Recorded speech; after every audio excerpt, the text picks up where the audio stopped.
उस शख्स से ना पूछें जिनके बारे में मेरे नबी करीम अलैहिस्सलाम ने फरमाया मैं इल्म का शहर हूं, अली उसका दरवाजा है। हजरत मौला अली शेर खुदा रदी अल्लाह ताला अन्हु इरशाद फरमाते हैं, लोगों में जो ज्यादा इल्म वाला है वो अल्लाह से ज्यादा डरता है। कुरान मजीद की आयत भी है ना, इन्नमा यख्शल्लाह मिन इबादिहिल उलमा, अल्लाह के बंदों में से जो आलिम है वो अल्लाह से डरते हैं। तो हजरत अली फरमाते हैं जो ज्यादा इल्म वाला है वो अल्लाह से ज्यादा डरता है। और दूसरी बात फरमाते हैं वो ज्यादा इबादत करता है।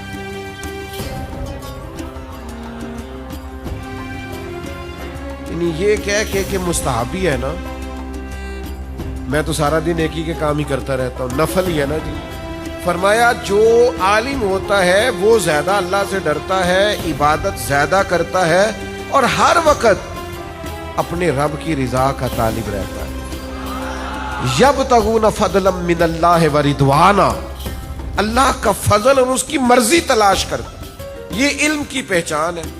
तो हजरत मौला अली शेर खुदा रदी अल्लाह ताला अन्हु इल्म की बाबत ये हमारी तरबियत फरमाते हैं।